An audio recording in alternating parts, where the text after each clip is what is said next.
You are listening to Nerd Best Friends, a podcast where two people leave their basement once a week.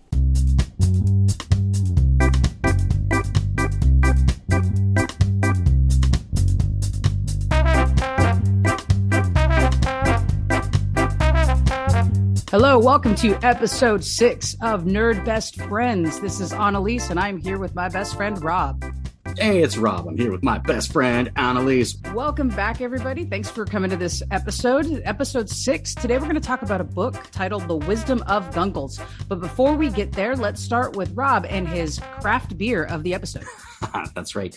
Our craft beer of the episode this week is your favorite beer, conventionally known as 805 by Firestone Brewery in, I was going to say Seminas. No, Paso Robles, California in Santa Barbara County. It's actually 805 if you were going to look it up, which is the area code of Santa Barbara County. So for locals, it's conventionally the 805, which you've lived in more places than I have. Is that a California thing or is that an everywhere thing? Like I know in San Diego, they talk about the 616 and up here they talk about the 805. Is that everywhere? I've certainly been a few places where the area code was a thing, particularly when I lived in Toledo, Ohio. 419, they have 419 Day. So I was executive director of a nonprofit out there. And on 419 Day, we did a campaign for 419 people to donate $4.19, right? So they have a whole day dedicated to it in Ohio. So I don't think it's just a California thing. I do think that area code pride depends on the area, but it's certainly there. Yeah, so it is a California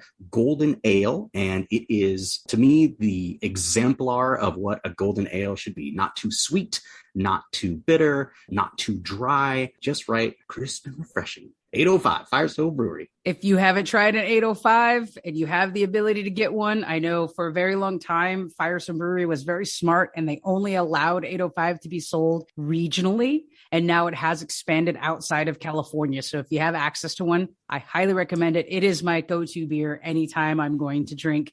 Rob, I wanted to talk to you a little bit about something that I've started to notice over the arc of our few episodes. I know we sit down and kind of plan out some episodes. We're both very busy, so we only plan out a few at a time. So as I go through and start to edit these, what I'm really noticing is some theme that's reoccurring that I think really ties into and is starting to tie into our reasons for starting this podcast. And that's the emergence of nerdism. We've mentioned in a few episodes about how you can pretty much be a nerd of anything and how that has intersectionality with so many other things. If I gave you an example, I could be a nerd of sodas. And thanks to the advent of social media, I could go find my Diet Coke crew or my 7-Up friends or Mr. Pibb only groups in which everyone's passionate about this one thing. You and I were nerds about Good Ice. And by Good Ice, I mean those little pellet ice. If there's a Sonic by where you live, I'm talking about the ice you can get at Sonic or Cane's, just those little pebble. Ice. I mean, it really is. It's magical ice. And we actually used to have Good Ice tours where we'd go to Las Vegas and buy bags and bags of this Good Ice and sit around the pool and sit around, the air conditioning in the summer and make drinks out of that Good Ice. And we'd go to restaurants that serve that Good Ice. And we made shirts like the Good Ice tour. We had a whole theme. I think we ended up with 4 of them. Do you remember? I think we had 4 Good Ice tours. They were attended by a varying number of people. Sometimes it was just you and me, but sometimes it got up to, an extended friend group and family. And it's just, that was another one of those ways to find something, a common like or fandom, something to get excited about, even though it's a little thing, right? It's a silly thing, but the fun is in making it into something. We turned nothing into something. And I've always believed in all parts of life, you get out what you put in. So, investing this time and this effort to have fun with this seemingly innocuous thing like ice pellets turned out to be great memories that we have of all the different places we went and fun we had with our friends. And we talk sometimes about the Venn diagram. Where does this cross this? You mentioned it in an earlier episode about, for someone like me who really wasn't a D&D player, how the Venn diagram was perfect when Stranger Things came out, because it took that horror genre that I'm a really big fan of and intersectionalized it with D&D. And then all of a sudden, you, my best friend, get me the D&D starter kit with the Stranger Things theme. And now I play D&D. So can you think of other intersectionality pieces off the top of your head? I'm kind of springing this out on you, but can you think of any that apply to our nerdism theme? I think so, as far as like genres that cross over, right? You could be a fan of the horror genres in movies, like you love Buffy the Vampire Slayer, you love Stephen King. When I recommend comic books and things to you, I'm looking for things that kind of cross that, like move that genre into another medium. So, oh my gosh, have you seen Joe Hill's work? Have you seen what Joss Whedon is doing with the X-Men and those kinds of things? And then all of a sudden you've taken the kernel of that thing that you like, you've experienced in another medium, and then now it can spawn, oh, now I'm a graphic novel reader or I'm a comic book reader.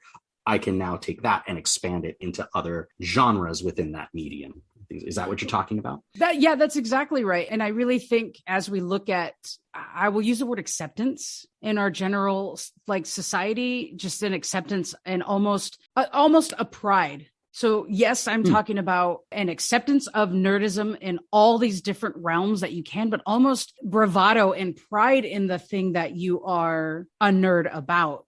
We hear terms like nerds are sexy. There's just so many different prongs to what being a nerd is now. I really have enjoyed our podcast and exploring these, and now just looking at the grander picture versus how things were when we were younger.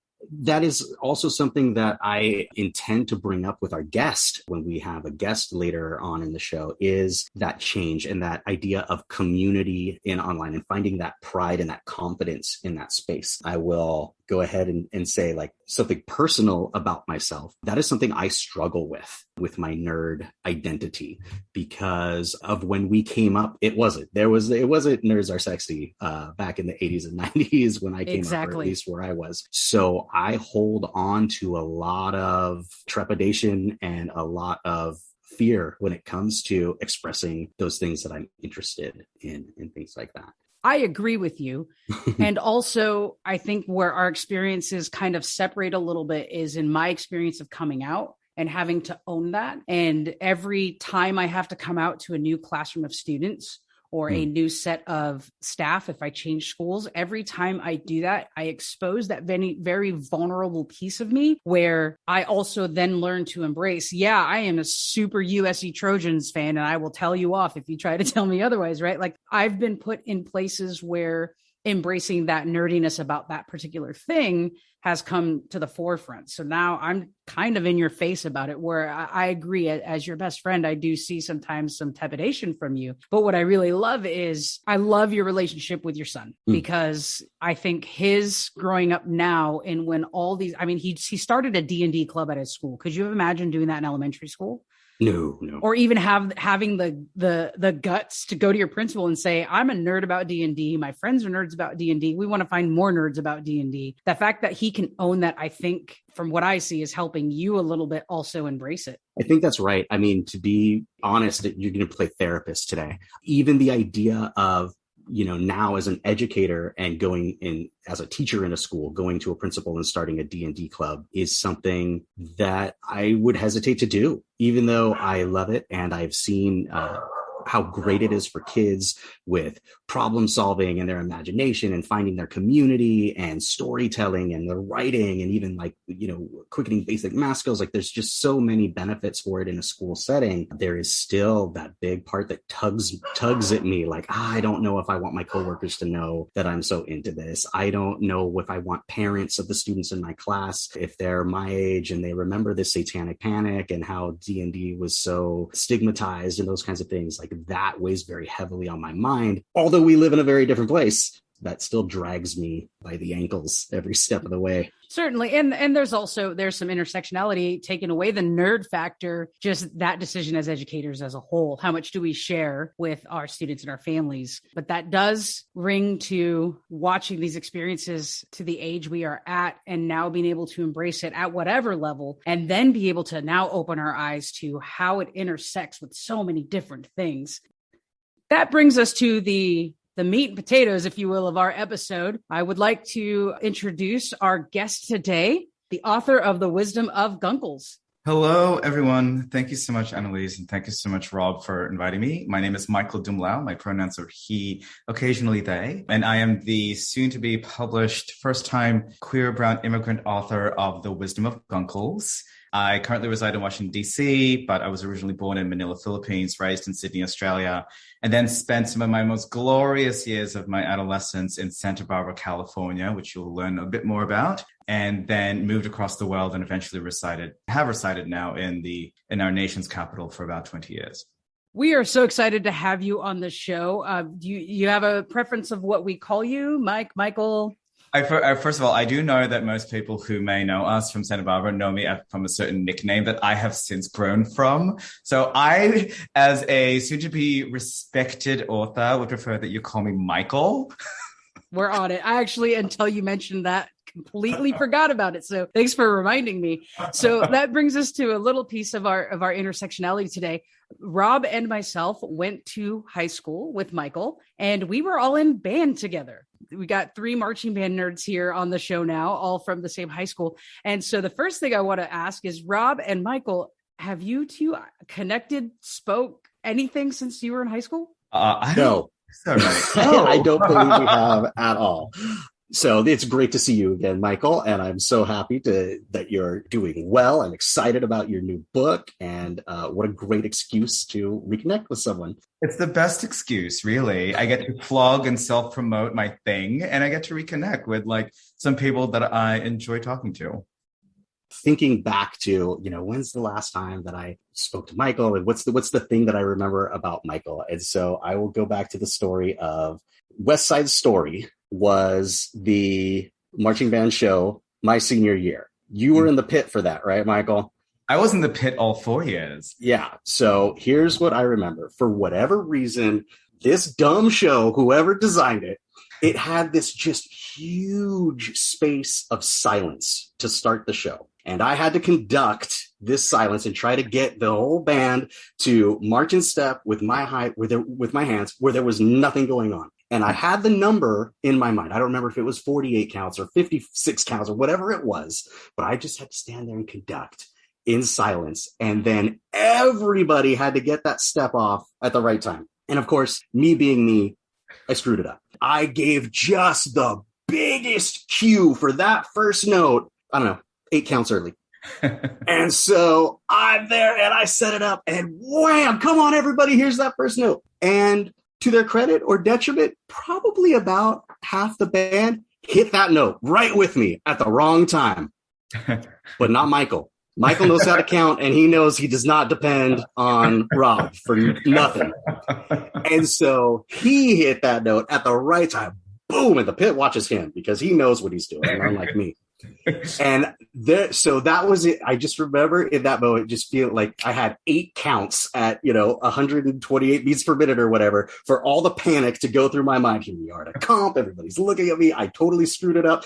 Michael knows what he's doing. And I just remember for the rest of that show with Michael the whole time. Come on, buddy, play louder. We're going to get them where we're supposed to be. We can do it, buddy. We can do it. And that's my Michael story. It was that comp and me being completely flopping around like a fish out of water. But Michael saved it. Michael saved me and got me back on track. Yeah, and that was probably the first and last time my gay brown was ever on time. Yeah, very nice. Very nice. I will say I was pretty, as most teenagers are, I think I was a pretty self-absorbed person in high school. I have a lot of people on social media who request me, and I have to ask other people, who is this person? Because I don't remember. And they're like, this is the person that did this.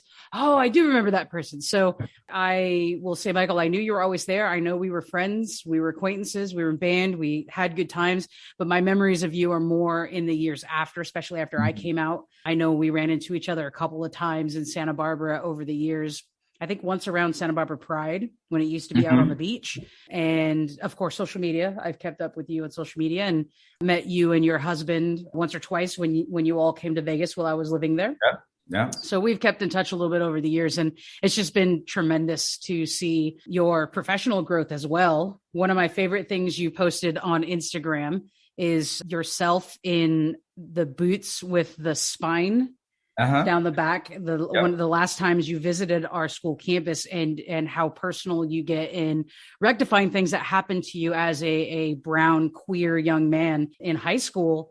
And I think the story for that particular episode or that particular Instagram post was about how someone told you didn't have a spine, you didn't have a backbone. So you made a point to trounce around our former high school with those heels and just like a big middle finger to those people who doubted you back then. I have loved watching your story over the years.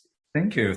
I also want to remind you that one of my all-time favorite reunions with you was with two other classmates of ours, Kelly and Laura. Yes. At the Out and Equal conference in Seattle. Yes. It was like the biggest queer and ally meetup ever from Santa Barbara. It was amazing.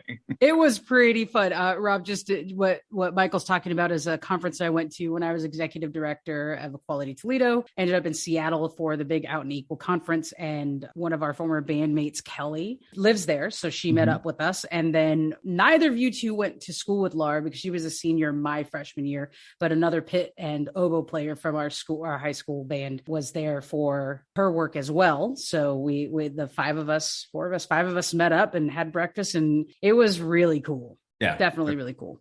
Michael, you've written this book, The Wisdom of Guncles. Can you give us a little background on what the book is about and how you came about to putting it together?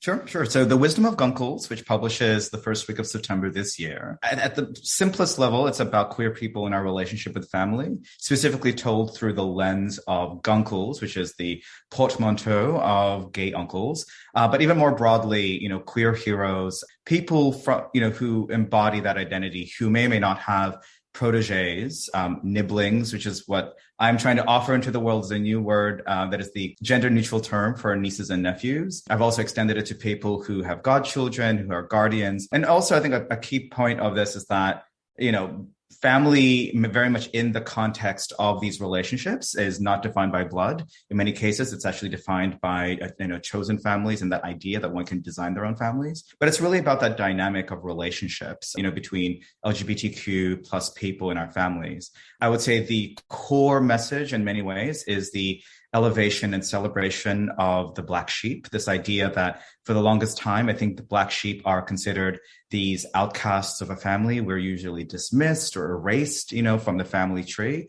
But in actuality, what I discovered in my interviews and my research and my own personal reflection is that there's a little bit of Black sheep in all of us. And what that represents is that part of us that defies and redefines traditions that aren't always inclusive. And I think in many ways, we offer the change and the necessary innovation in a family and by extension communities, because let's be honest, instances of it's always been that way has never moved humanity forward.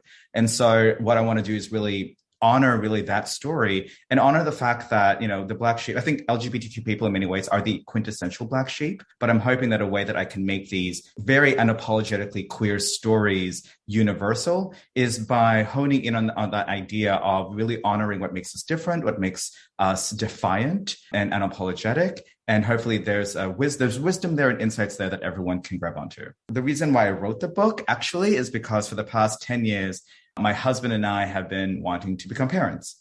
And there was a moment in the beginning of 2020 where we kind of decided to close the chapter, close 10 years worth of trying and not quite succeeding and watching, our dreams sort of, take, certain different avenues that made it very difficult for us to have children. And so we decided that having had several nieces and nephews in our lives, having adopted our adorable little hellhound, 10-pound Chihuahua rescue named America. That in of itself was enough for us to be able to pour our parental instincts into these areas of our lives. And we said, let's just be good guncles for all of these amazing young people in our family. And so I decided to write a book from that perspective. The interesting thing is about 2 weeks into that, I got a text message from one of my best friends who happens to be a lesbian. And she says, "Hey, my wife wants your sperm. You want to make a baby?" And I'm like, what? So the part 2 of the 2-part book deal that I pitched and got was basically creating a book that was all about honoring queer people in family and the role of the gunkle in family. And then part 2 of the book eventually may be what happens when a Filipino immigrant and a Peruvian immigrant, an Afro-Cuban immigrant from Florida, and an African-American lesbian all come together to make what may be the wokest child on the planet. So that's part 2. That's part 2. But part 1 really is all about this exploration of family, which I feel like is a really different take on a lot of different queer narratives out there. We don't usually always talk about family and what we do and how we evolve our roles within family. And so I'm really excited to bring that dialogue to the world. So obviously this is a passion project for you, like you explained, and this being your first book, I'm sure that puts that extra pressure on yourself to make sure that it is exactly how you dream it to be. Where do you get started, or where have you gotten started with all of the interviews and storytelling that happens in this book? Because you've got all of these wonderful vignettes from different people sharing very personal stories and being very vulnerable to you with this. So how did that get started? Who are these people? The way that I've classified writing a book and how I've sort of described the journey, it's like trying to solve a jigsaw puzzle with puzzles made out of water, where the pieces are constantly shifting and changing. Even though you think you have a picture in your mind that you're trying to drive towards, how you actually arrive at that picture is very, very different. When I originally pitched this entire book, the original idea was to create an Urban Outfitters coffee table book with like chic line drawings of suave gay men with martini glasses going, "Yeah, go girl." like you got this, with cute little like bon mots and cute little, like insights here and there. But nothing really too deep, somewhere between a self-help guide and a makeup tutorial. And then as I started to cast the book and I started thinking, you know what, I can't just draw from my own narrative, from my own experience, and from my own limited insights, of the world. I need to draw from other people. Because as a career marketer, I know what it means to like bring other voices in to attract consumers, to attract readers. I wanted a book that would have a wider appeal. I decided to bring in other voices, and these voices reflect a lot of different experiences that I just didn't have. And then while originally my idea was like, just give me some advice that you may, that you have given or you may want to give to your nibblings or to your godchildren or to your proteges, they would say that. But to give me context of why they would say that, I had to dive really, really deep. And so what I discovered was to get to their triumph, I had to go through their trauma, because we needed to truly understand why these people were credible gurus in whatever field they were in to begin with. In many ways, what made them credible was all that had challenged them and all that they challenged in return to get to where they are. And so I then started to really think about and curate what kind of voices did I want in this book. And, I was inspired by things like the series Pose or Legendary on HBO and all these other queer narratives that were now starting to really elevate and uncover the stories of especially queer people of color that have not always been, frankly, at the center of how LGBTQ people's stories have been told. And so I wanted to be very intentional. So I looked for people, that were really at that intersection of LGBTQ identity, of immigrant experience, of BIPOC identity, that's Black, Indigenous, people of color identity, people who represented disabilities and different abilities. And of course, gender creative people, non-binary and transgender people, because I wanted to make sure that, when people picked up this book, that they could see themselves in stories that really are not that told at all, let alone told from my distinct perspective as a queer brown immigrant of color. And so I chose these stories based off of, the people I know. So a lot of these people come from back to music roots. They come from my community in the Gay Men's Chorus of Washington, which, by the way, is like basically my way of getting back to my roots. I started very much in Santa Barbara and San Marcos High School. And then from Gay Men's Chorus, I also looked into people that I went to work with, like the kinds of people that I would have met in places like Out and Equal, where we were just talking about that earlier. So people who were at the forefront of fighting for diversity, equity, and inclusion in workplaces, or frankly, there were just people that I just knew from my family, from my life, from what I call my queer becoming, like the 20 or so years that I've spent trying to evolve into this current Pokemon version of myself, so people that I clubbed with, people that I dated, or in one case, people that I married, i.e., I have my husband's story in there as well. And I was very intentional in making sure that majority of them were, people of color, majority were immigrants. Interestingly, all of us have escaped some sort of socioeconomic political trauma of some sort. Several of us are gender non-binary or transgender, or represent basically non-cis experiences. In many ways, we have really, really interesting there's a spectrum of relationship with family. In some cases, there's a strong relationship. In some cases, there is absolutely no relationship, which is what forces them to go into more of a chosen family sort of dynamic in their affirmations and in their networks. And so I really wanted to create this beautiful spectrum of identity. And the only way I could have done that was make sure that I built a life over the last 20 years where I had them readily available to me, in my networks, in my friendships, in how I chose to affiliate, across my life, really.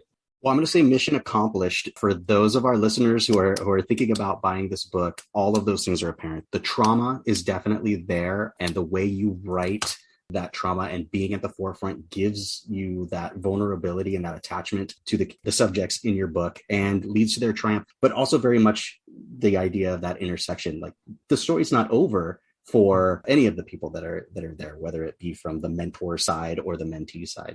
Yeah, I was going to mention that the collection of stories, they are so very vulnerable, including stories that you wrote of yourself that are also very vulnerable into on a tactical level. I want to say the artwork is just phenomenal. I mean, by itself, I can see a graphic novel with whomever did the art for the book. It is just, I stared at each of those pages and I was reading it on my phone. So I was zooming in and it helped to really piece together what we know about the idea of a guncle. If you are in the LGBTQ community, that is not necessarily a new-ish word. It's been around, but the idea that our elders, our ancestors, and the roles that LGBTQ persons play in their families is enveloped in that idea that we are becoming the elders, we are becoming the ancestors. And once we learn to embrace that role, the power we have in that black sheep idea or that chosen family idea, that the young around us get to learn from that. And for me, that's the most important piece of this book. If there's someone who maybe is not ready to talk to their family about those things that might put them in that black sheep category, here's something where there is life learning and wisdom that they can impart and hopefully be able to rectify within themselves what they need. In particular, the nerd chapter, because I think there is already some intersectionality between the black sheep and the nerd, because what we knew of nerds to be maybe in the 80s and early 90s is, the glasses wearing, super smart, gets straight A's in school, doesn't go out to parties on a Friday night. That stereotype of what a nerd is often is also a black sheep in their family. And even if it's not that stereotype, if there's someone who's super into D&D while the rest of their family are jocks, or vice versa, they are the jock in their family and the rest of their family are book nerds, that idea of being a black sheep, I think that feeling resounds all the way through. If it's possible, am I able to read an excerpt from the book? Please do. This is so exciting. I've never actually heard somebody read from my book yet. This is great. So in the opening of the nerd chapter, particularly, it says, chosen families weave safety where there is none and nurture dreams that some biological families might never understand. They create worlds where people are safe to explore versions of who they are until they unearth the core of their truth. Most importantly, whether they are comprised of cosplayers or choristers, drag queens or drag racers, chosen families are family. And for queer people, they can be the only ones we have. Such a powerful statement that kind of encapsulates everything you said about the reason or how the book evolved to be what it'll be. To you, how did that open the idea of the story of the nerd in the book?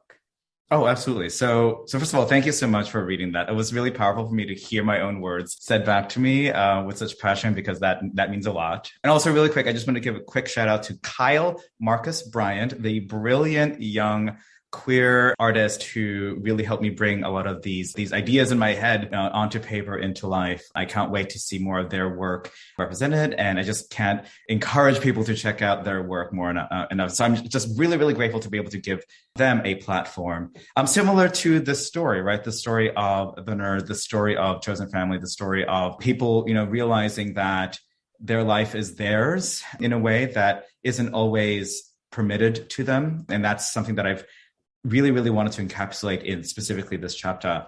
So one thing to also bear in mind is like everyone in my chapters, in my book, has a pseudonym. And we actually agreed on having a pseudonym, to protect identity, because it's a very, very, vulnerable, very traumatic experiences in a lot of these stories. And I wanted the focus to be on the story and not suddenly on the person themselves. There's also a reason why, if you look at the illustrations, they do sort of take on a more of a tarot card, star chart, mythological sort of like theme to them. And the reason being is because I do want these queer stories to become myth in a sort of way. The way that we use, as human beings, we have used myth as storytelling, and storytelling as instructional. It's a way for us to see how these stories that have traditionally been shunned and erased from our general sort of idea of human storytelling, like I want them to be elevated, and the way that we have elevated other kinds of myths. So while these are rooted in very, very real, specific experiences, I do hope that there is a universality and almost a mythology that we can create around them, so that other people can really do see themselves reflected in it. So that was part of the intention. And The Nerd is a beautiful reflection of that. The chapter is inspired. It's entirely about a very, very good friend of mine whom I met in my musical journey. Let's just put it that way. And I was very, very honored. I do mention this in the chapter. I was very honored that we both shared a beautiful duet on stage. They are still to this day one of the most beautiful performers I have ever had the pleasure of performing with, and our duet was one of the most amazing moments of my musical life ever. It was during a concert that was dedicated to the transgender experience. And what I didn't realize was that that duet was basically a culmination of their own formation and coming out as a transgender person. And it meant so much for me to be able to support them in that journey. To get there, though, to get to that journey, they had to really, really navigate what is a lot of queer people have had to navigate. And that is these expectations, right, of who they had to be, especially as a person who was assigned female at birth, growing up in a somewhat strict Italian Catholic, Hispanic family. They were expected to be the caretaker as well as the golden child. They were expected to be the successor and the one who would lift their family basically out, into something else, right, into something different than they were growing up with. They were supposed to, take care of everyone other than themselves. And when they started to violate all those expectations, they were met with violence itself. And the only safe place that they could really find where they could start to explore their queer identity and really feel safe to do that was in cosplay, was in sci-fi, was in fantasy. And I think in many ways, it also points to a very quintessential queer experience. And that is this role of escape into story and this escape into other worlds, especially when you start looking at comic books, when you start looking at sci-fi and you start exploring those kinds of stories, there's a hope in them in that you can see possibilities of worlds where people who may not be just like you, but people who are different, like you are different, can thrive and, and can succeed and can change the world. I think the superhero, the very basis of a superhero with a secret identity in many ways, I think is rooted in LGBTQ identity. It's this idea of having something secret that you have to hide. But that secret is what you use to change the world for the better, hopefully. That idea of like having to hide something of yourself that could ultimately save the world, I think is something that is becoming more and more true of the LGBTQ experience. And that is absolutely what happens in this chapter. So in this chapter, they go through really traumatic coming out experiences, and their only safe harbor are the chosen families of their sci-fi, fantasy, and cosplay networks. And they discover that to do that, to be able to really find the safety to be themselves, they had to let go of their biological families. It's actually one of the main stories in my book where you do see that separation. And and I wanted to make sure that I represented that reality for a lot of LGBTQ people, is this idea that many of us are disowned by our family, or we, for the sake of our own mental health, have to disown them and have to distance them. And we're forced to find all of the kind of love and nurturing and affirmation that arguably traditionally we're supposed to find in our biological families. We're forced to find it in our chosen families. And that is a very, very queer experience. That's unfortunately very, very true to many people in this country, around the world. And I wanted to make sure that that was honored. And, it ends in a happy sort of like moment, where we're talking about their wedding and their wedding plans and the fact that they did find, somebody that they love, in Dragon Con. One of my proudest chapters, actually one of my proudest paragraphs to write was where I described the Scarlet Witches and the Stygian-hued Darth Vaders and the whole cavalcade of cosplayers that walk through the convention floor. And in the midst of that, the two of them in their own cosplay found each other. And for me, it's this beautiful sort of moment where that is a place where people find identity. I also wrote this really interesting line about how, in the queer community, a lot of us use wigs. And for some of us, we use wigs and costume and makeup to hide and to blend in. And sometimes there's a journey that we take from blending in to now standing out, right? To be celebrated. It goes from camouflage to celebration. And I find that transformation really fascinating. Those of us who, like me, used makeup to hide my pimples in high school, now I use makeup, to contour myself and make myself look fierce AF, like on Instagram. Or people who used wigs to hide, whatever physical therapy or whatever treatments they're having, and suddenly they're also using it to basically really, elevate themselves and put crowns on their heads. I mean, I love that transformation, and I feel that the story of the nerd is that story of transformation from, cosplay was a place where they were hiding and evolving. It was almost like a chrysalis, where they were in that chrysalis of costume. They were figuring out who they were, and then they eventually emerge into this fabulous, fabulous monarch butterfly of identity. I am very much romantic when it comes to stories like that, when it comes to comic books, and the idea of like comic books saved my life. And so this wonderful gift of Aunt Patty in this chapter, who is an employee at DC Comics, who just keeps sending boxes of comic books to Coda, and been asked to stop, but we're just going to keep pushing these books, this tidal wave of books for somebody to latch onto. And really, that was a lot of the point from the beginning. We can look back at the 60s. Peter Parker Spider-Man is successful because all the white kids who had enough money to go buy comic books were like, hey, yeah, I'm kind of a nerd and I'm kind of different. And I seem to do everything. I try to do everything right, but I keep having all this hard luck. Peter Parker's just like me. And as the years have gone on and the audience has expanded, there's so much intentionality in comic books. If a character shows up and they have green skin, it's not random. When things are drawn from certain perspectives and characters' points of view, when a frame in a comic is open on the top, or they're making use of the gutters, all of these different things have intentionality, and they can really be hammered home because it's comic books. It's not high art. So there isn't this expectation of subtlety. It's, no, we're going to throw this in the face so that even a young person, especially a young person who is dealing with all of the challenges and things that you've been describing, can see that and can make that connection and can find that identity. So just as you were talking, I just felt so bolstered. Yeah, comic books are just the best. Thank you so much for bringing up Aunt Patty, because I feel like Aunt Patty was such a beautiful, beautiful person to include. So I was very intentional, especially in this chapter, of really exploring and almost writing this chapter in the process of the hero's journey. So as a professional marketer and a professional communicator for the past 20 years of my life, I've worked in communications and marketing and brand strategy and creative storytelling. And so one of the very, very first things I learned how to do was dissect and activate the hero's journey, right? Which has this, and for your readers who are not familiar with the hero's journey, it is a classic storytelling. It's a structure that arguably every single, story somehow follows, where there is a protagonist, who at some point is forced to come to a realization about themselves and about the world, and they're forced to enter into this world of myth that is very different from what they grew up with. And they falter and they fall. And what saves them in many ways is the sage, is this this element, in their lives that gives them the tools, that gives them the advice to help them basically go through their journey. And then eventually they emerge, from that place of myth, from that place of magic, and go back into the real world, where hopefully in the cycle, they become the sage to the next hero after them.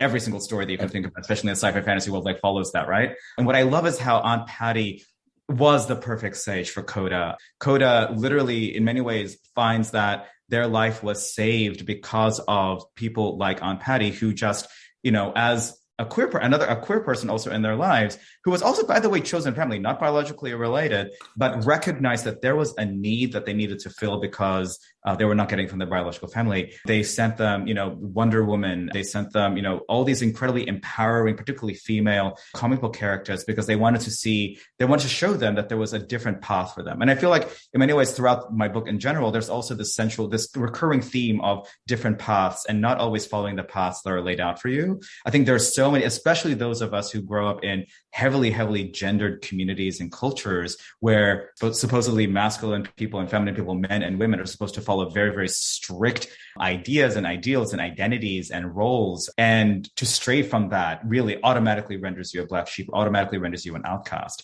And so Aunt Patty, recognizing that, created that beautiful safe space through the beauty of comic books and world building and fantasy. And the beautiful thing is that by the end of the book, you actually find Coda using exactly those tools that Aunt Patty gave them to help their own niece, their own goddaughter, and their own protege to do the exact same thing, to have that safe space around them to explore who they are. And I love, for me, every single story has a multi-generational aspect, because I wanted to demonstrate how every hero has someone who guided them into their herodom, and that part of the responsibility of the hero is to use what they have and what they've been taught to empower others. And I know it may seem incredibly idealistic, but I also very purposely wanted to create a book that has these triumphant, idealistic LGBTQ stories, because frankly, as somebody who grew up in a time when there were none, let alone triumphant LGBTQ stories, I wanted to create a book that at least offered that to the world. Definitely the theme of chosen family permeates throughout the book, and especially in this chapter. And I wanted to ask you about all of the different people that you interviewed and the stories you heard, this idea of chosen family out there on the internet, or in this particular chapter, out there in the convention scene. I think there are two sides to that coin. I think there is, never has there been a better time or an easier time to find your tribe, to go out there on the internet and find the place I'm really passionate about these things, and I can find other people that are also really passionate about these things. The other side of that coin, of course, is when you are out there in these communities, a lot of it is quote unquote public on social medias, and there is backlash from that. There is cyberbullying for young people. There is, hate posting, and there's definitely a darkness there as well, which is something that I'm kind of fearful of myself. And so is the online communities and the conventions and meetups and things, is that something that has all of your subjects and all the different areas have in common? Or is that nerddom specific in those ways? First of all, I don't know of a single LGBTQ person who doesn't have a chosen family to rely on, especially an LGBTQ person who, and a majority of us, don't necessarily start off our coming out journey with the strongest relationship with our families. And in many ways, it forces us to really discover ourselves apart from our families, which forces us to find, these communities in which we find sort of like that affirmation that we need. Right. So that's why in every single chapter has something about, chosen families, especially the immigrant chapters, the chapters where you literally have people who escaped, political trauma to come to the United States and rediscover who they are. In some cases, they can't do that with the family that they came with, because they needed to create a whole new community for them. In the case of the nerd, Coda, the main character, they found all of those things that I think we as human beings need, the way that we need affirmation and that we need love and that we need people who see us and who recognize us. And just to your point, Rob, the people who just like the same stuff that we like, I think that's one of the very core experiences and core needs of humanity. It's you need to find that tribe. And I think particularly for LGBTQ people, that becomes even more powerful, especially when you come to the question of violence and protection from violence, particularly when you look at, especially vulnerable parts of the LGBTQ community, like, transgender people of color, people who fall outside of the gender, norms, that society has dictated. And especially, immigrant, and particularly immigrant communities who don't always necessarily have the cultural context in which to navigate, a big part of the LGBT community still tends to be very Western in sort of like its ideas and its concepts of identity. And so I think that also tends to alienate a lot of like people who don't come from that experience. And so, I think finding even the niche within the niche parts of our tribe becomes that much more important. Now, to your point, is there darkness there? Absolutely. But I think for me, that's just part of the beauty, I hate to say it, but like part of like what makes the human experience so interesting, because I think all of us have to traverse dark forests before we get to that open meadow where we find who we are and we find our tribe. And I think there are a lot of people that have to, do that. I mean, I actually, in some parts of my book, I also talk about how, in my own sort of like, coming to DC, I mean, some context, basically, after I graduated from high school, I went back home to Sydney to go to college and then went back to Santa Barbara. And at some point, I needed to make a decision for myself, whether or not to stay where it was comfortable or to move where it was very, very uncomfortable, but where I could find opportunity and an ability, frankly, to really discover who I am. And that's when I decided to literally move across the country where I did not know a single person. And I had to become something what I call a cultural nomad, where I needed to discover different parts of myself through the different people that I was communicating with and forming affinity with. And especially as a young queer person, knowing the vastness of the LGBTQ experience and the diversity within LGBTQ experience, I had to figure out ways of identifying who I was by also identifying who I was learning with, right? There's a difference between coming out and there's another. And then when you come out, there's a process after that where you have to learn how to be gay. Like there's one thing there's an inherent, it is, we're born with this, this is part of who we are, but we still kind of have to learn how to do it. There's a performance to it that you have to learn. There's like, what do I wear? Like, how do I date? How do I flirt? There's a language you got to learn. And I think for LGBTQ people, particularly, the tribes that we find, it's critical to the experience to figure out basically who that is. My only hope is that now that we've learned this and we know this, we can create these kinds of spaces where it's safer and maybe more affirming and less toxic, but we're also human beings, and I feel like it's just part of who we are. Wow. Thank you for that. So if I think about this book in totality, and if you can put yourself, if you are willing to put yourself in the place of 16, 17-year-old you, about the age you were when you wrote about some things for yourself in the early parts of the book, what would have meant to you to have this book available for you to read? What impact would it made on you, 17-year-old Michael? Interesting thing about that question is that earlier this year, I had an opportunity to go back to Santa Barbara to help my family with a couple of things, specifically to help my brother move. And in so doing, I did what I think many of us do, I think right now in this day and age of our parents. And I was de-hoarding a lot of things that were accumulating in my childhood home. And one of those just happened to be a box of essays that I had wrote and that my parents had basically saved. It was like a weird sort of like time capsule of my intellectual sort of like internalized like being. So it was really weird to like be going through these essays. And the interesting thing is that I feel like I've actually set my voice as a writer as early as like 12 to 13, because like a lot of these ideas about identity and even the way I speak about it, I started sort of like exploring those things when I was 12 or 13. And definitely when I was in English class in San Marcos High School, by the way, just huge shout out to educators, huge shout out to English teachers and music teachers and art teachers who create these creative spaces for people like myself, to think through these things in a creative way. Apologies for all the teenage angst that I poured on those pages, but you know what? It was formative. So I would like to think that 16, 17-year-old me who had started to actually think about these issues and think about the intersection of being an immigrant, of being Filipino, of being LGBTQ. Also, 16 was when I came out very, very publicly in San Marcos High School and was apparently several times told that I was the first out like person with a boyfriend with a relationship. I almost took a boy to prom, which in and of itself, I think would have caused a ruckus. I think it would have been like the first time that would have happened.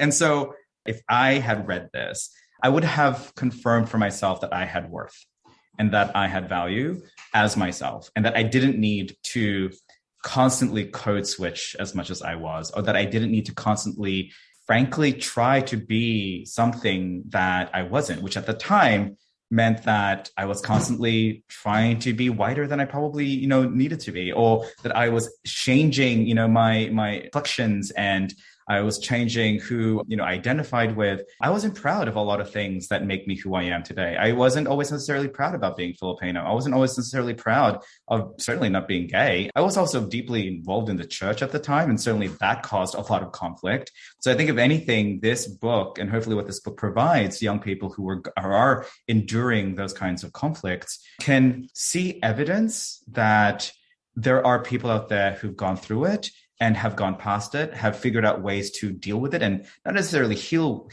thoroughly, because I don't think we all necessarily heal entirely from our traumas, but I feel like it's a way for us to turn that into something productive, something that works for us. And hopefully 16, 17-year-old me would read this and say, oh, our stories have worth, our stories are worthy, and that there are people out there who would want to see themselves in it. Also, I think if nothing else, I would have liked to have seen a rebuke of this idea that a story about a queer brown immigrant isn't universal, the way that white male stories that have been presented to us our entire lives are deemed as universal. I mean, I have spent my entire life finding myself and trying to see myself in predominantly white male protagonists.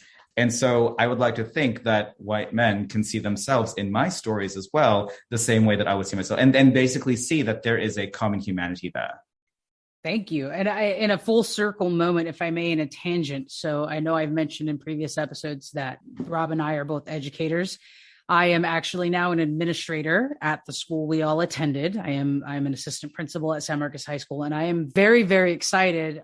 Our English department is excited. Our GSA is very excited at the possibility of having you come for maybe a meet and greet, maybe a book read, something along those lines at the school. I think for me, it's been full circle working for this community. You and I have very similar stories. I am not an immigrant. I was born and raised in Santa Barbara, but the brownness that you just mentioned and how we've had to learn to reflect ourselves. I had to move to the other side of the country. I had to move to Toledo to really, really embrace my brownness and be comfortable with telling people the correct pronunciation of my name. So now I insist on being called Annalise instead of Annalise, which is what I grew up in Santa Barbara, pronouncing my name like everyone else around us. So that resounds to me too. And I'm going to say I agree, though my own personal awakening in terms of my sexuality was much later. I was 21 before it really pinged in my head. The stories about being people of color resound so greatly that I think this goes beyond the LGBTQ community, which I think in turn makes this book more powerful than maybe you even intended, because I do think I would love for there to be copies in our library. I'm going to insist our librarian get copies, because I really think it being accessible to 14 to 18-year-olds can be very impactful for that age, for vulnerable youth, even if they're not LGBTQ identified, just to be able to read that there are people who experience these same things and they got through it, and this is how, and this is their story, and what is yours. So I think big fan of what you put together in this book. Thank you. Thank you. That means so much, especially coming from educators. I don't know if you know this, but I'm actually the grandchild of 4 educators. All of my grandparents were all teachers. I myself have taught, in my career as well. And I've always, and my youngest brother is himself a public school teacher in San Francisco. So I'm surrounded by educators. I'm very grateful always for that. And I love that there is a potential for this to be used in that way, to educate, to provide guidance, especially to LGBTQ youth, and all youth, actually. And to your point, yes, I think there is definitely something here for anyone who identifies with just frankly being different and trying to navigate identity in a world that doesn't always necessarily see them. I hope they see themselves in some capacity in these stories. I would say that is one of the strengths of the book, is that universality that it brings, that, even in the chapters that I read, yes, there's something in there for everyone that can identify with, whether it be that overarching theme of the black sheep, or that overarching theme of your chosen family, or that overarching theme of finding that sage or that mentor that fanned your spark. So the Wisdom of Guncles released first week of September. Michael, where can people find this book? Yeah, so you'll eventually be able to find it on Amazon and anywhere that you buy books online. For more information on when the book drops, just simply go to thewisdomofguncles.com. You can also follow me on Instagram, on Facebook, on LinkedIn with my full name, Michael Dumlao. I also have a profile now on Goodreads as well. So you hopefully can be able to drop some reviews there as well. And then hopefully it'll be also highly Googleable by the time it drops on Amazon. So what I'm trying to also do is really, really own the hashtag Guncles and Gunkle, as well as, of course, hashtag the Wisdom of Guncles. It's been such a pleasure to have you on the show today, Michael. And we want to invite you to participate in our traditional closing, which is a two-part question. So the first question is, what is the nerdiest thing you did this week? And let's start with you, Michael. Okay, so the nerdiest thing that I did this week is my husband and I traveled 3.5 hours away from DC to New York to watch Suicide Squad 2 at the Magic Johnson Theater in Harlem. Followed by very intense watchings and viewings of the last episode of The Bad Batch and the first episode of What If. Okay, stop right there. Bad Batch is amazing. Are you kidding me? I also just finished that finale last night. Oh my gosh. So much heart. Absolutely, so much heart. So was there cosplay in the watching of Suicide Squad as well? It was too hot in New York to cosplay. It was really hot. Like, no, I wish, you know what? So yes, there was no cosplay. There was not, but there was cosplay in our hearts. Fair enough. How about you, Rob? Nerdiest thing you did this week? This week was Free Comic Book Day, and that is a holiday around these parts for the last, I don't know, since my son is 12, probably since he was 2, we have gone to Free Comic Book Day. Usually it happens the first weekend of May, but because of pandemic things, it was decided, they missed it last year, that it was going to happen in August this year. And so we always make a big thing where we go to a couple different stores and we, go out to lunch and we sit in the afternoon and we read all our comic books and we do, all the different stores. Free Comic Books is a way to get people in the door, and then they'll usually have their sales and stuff that are going on and their featured products. So it's a fun day for shopping as well. Like the marketing system works. And so that was recently, and we had our big Free Comic Book Day haul and we sat outside and we read our comic book. Wonderful. I think I saw on your Instagram, there's a D&D game they gave out, an introduction to a new game. They did. It's a really clever idea. It's just a few pages. It's got like half-page double-sided characters in the back that you could rip out and ready to play. It's got a very simple little introduction on how to run this game and then a little dungeon to play through. Like you could grab that free product and have a good few hours afternoon of playing a game. And it was interesting, as this is a whole another topic to bring it back. But as I was reading through it, I found that it was very an interesting choice and a bold choice on a like free all ages, come get this, that in the gnome stronghold, the gnome kingdom that you go into to have your adventure, it has 2 kings who are co-kings who are husband and husband. Oh, wow. Interesting. Yeah. That's fun. Hopefully I'll get to play that if you decide you're going to run that game. The nerdiest thing I did this week was I made a purchase on Amazon. I'm relatively new to the D&D thing, Michael. And so I have this like little bag of these dice and a little box that Rob gave me of these dice, and a friend sent me another little box. And so when I play, I have to carry these little boxes around. So I went and bought this little like carrying case that came with a little travel dice tray to put all the dice in one place. That's a nice product. That's clever. We'll start with you again, Michael. What is the nerdiest thing you're going to do next week? I love this question because I love my answer. So DC hosts one of the largest cons in the country called Awesome Con. And we are going. It is next Saturday. And I may or may not be in cosplay. We will decide which of my cosplay ideas I will do. There's just so many. There's so many ideas this year. I mean, between the Scarlet Witch, obviously, to Cruella, obviously, to like any number of like, the things that I could possibly pull out of, oh my God, Loki? Come on. Like so, I'm going there with a group of 5, and I think there's like 5 versions of Loki in that one show. So someone's going to be the crocodile. So my point in all this is that we're going to a cosplay convention, to a big Comic-Con here in DC. Very, very excited. We're just excited that's happening. Of course, fully vaccinated, fully masked. Actually, the mask itself is probably what's going to make me think that maybe I should do like a Sub-Zero moment and stuff, because I actually do have a Sub-Zero mask, but we shall see. So that is definitely the nerdiest thing, possibly the nerdiest thing I will do this year. Okay, follow-up question. If you were going to cosplay as a character from Bad Batch, who would you go as? Who's that character you would identify with? Oh my God. The head scientist from the Kenemoans, with a really tall back. Yes. That elegance. That is like eleganza to a T. And poise. Such poise. Such poise.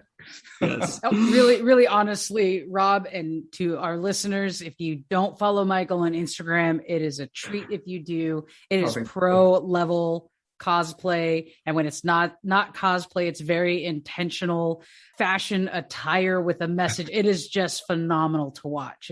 It's next level. How do we get there? It's amazing. At Michael Dumlao. Okay. So, Rob, what's the nerdiest thing you're going to do next week? Okay. The nerdiest thing I'm going to do next week is I'm going to continue my binge of all of Mike Mignola's Hellboy. I started a couple weeks ago. It's something I've always kind of been meaning to do and has been sitting on the back burner. And this summer, I just decided this is the time. And now I can't get enough. Every night, I'm just tearing through Mike Mignola stories, just from the beginning on, all of his original art, all of his original storytelling. I'm fascinated with the amount of research he's done and the amount of real world myth and legends that he puts into his fiction. It has been an absolute treat, and I'm glad I'm finally catching up with that. For me, the nerdiest thing I'm going to do this week is finish a trifecta, if you will, of books. There's a cartoonist, and I'm probably going to pronounce her name wrong, but Alison Bedshell? Bedshell? I don't know how to pronounce her name, and I should. But somewhere in my 20s, I discovered an online comic called Dykes to Watch Out For. Oh my God, I love the comic! Yes, I discovered it. I know that name. Yeah, I do. Am I pronouncing it right? Betchel. Yeah, I think yeah. For being such a big fan of hers, I don't know how to pronounce her name. It's just wrong. But Dykes to Watch Out For was pivotal for me because I found it just after it came out in the early years of the interwebs, and she released this comic weekly online, and it was a whole universe of lesbians and living and it was the storytelling Michael was talking about earlier that is void, or was void when we were younger, and just a typical comic book about married people and their lives, but they just almost all happen to be lesbians. So I followed that comic strip weekly for a very long time, and when you could first start to bookmark things on the internet, and I followed it. And then a number of years ago, she released a graphic novel called Fun Home. And it is a brilliant novel about coming to terms with issues in her own childhood and learning years after her father's traumatic death, which is questionable whether or not it was a suicide, that he was actually gay and struggling with his own gayness and actually trying to push her away from coming to terms of her own sexuality and self-identified masculinity. Beautiful book called Fun Home because they grew up, their family business was a funeral home. So she grew up having that whole impact of seeing dead bodies and how that impacted their family. And it was just brilliant. It became a award-winning Broadway musical. And since then, she's released 2 more, very similar vein about her own life. But I just finished reading The Secret to Superhuman Strength, which is the newest one. I had skipped the middle book as a book about her mother. It's called Are You My Mother? And my wonderful partner saw how nerdy I was about getting The Secret to Superhuman Strength and sitting for a few hours at a time reading the book, and went out and bought me Are You My Mother? So the nerdiest thing I'm going to do this week is instead of binge watch, I'm going to binge read and finish the only other book from Alison Bedshell that I've never read. So I'm very excited to read the final book of hers I've not read. And just so you know, Fun Home is one of the best musicals. It has one of the best songs called Ring of Keys, which is probably the most lesbian thing I've ever heard in my life. But such a beautiful song. So let me say, I've not seen it. I was late to the Fun Home game. I had no idea about it. And now I don't even, everything, of course, is taken a step backwards in terms of tours. But the first chance I get to see it, I want to see it. Rob, so you know, it is a myth or a stereotype in the LGBTQ community that gay women in the 70s would wear a ring of keys as a kind of hidden signal that they were lesbian. It's also, you have the stereotype of the very masculine truck driving woman with her ring of keys. And there's this, I did see that song the year Fun Home was nominated for a Tony. They performed that song at the Tony Awards, and I cried like a baby. There's a particular line, because it is a preteen Allison sitting in a cafe in New York with her father, and she calls it as the first time she saw an outwardly lesbian woman in her life. Here walks in this kind of chunk. I mean, I've seen the comic book, a chunk, short-haired woman who just walks in like a badass, and she's got that ring of keys sitting. And there's this whole song about this ring of keys. Like, I'm getting goosebumps talking about it. But in the song, the little girl says, "Can you hear my heart saying hello?" Like, oh, it is so good. Here's this kid who's coming to her own like reflection and recognition. I am like you. I had a very similar experience in Santa Barbara. I remember sitting at the Paseo Nuevo Mall. I think I got like a Wetzel's pretzel, because that's something I did after work when I worked at McDonald's, and I'm sitting by where like that fountain is. And I don't even remember what was across the street, across State Street. There was a restaurant of some sort, and two women come out, and they turn to each other and they kiss each other. And there was just this like pull from my chest. Like, what is this? And I'm 16 years old. I'm still 5 years away from like realizing myself, but there was some pull there. So that line in that song it just blew me over. I don't even know if I'm going to be able to handle seeing the whole thing, but graphic novel itself is phenomenal. Rob, I'll lend them to you if you want to read them. They're interesting. It's good stuff. But again, thank you, Michael, for joining us.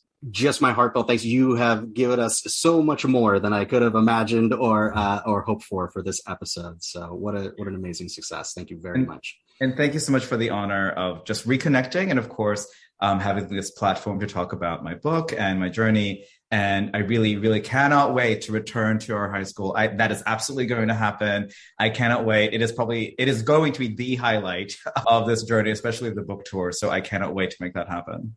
And I equally am so grateful that you're here today. I'm grateful for your stories and your vulnerability and willing to share them, and in finding your chosen family that are also willing to share their wisdom. I cannot wait to see path and evolution of this book and the impact it's going to make.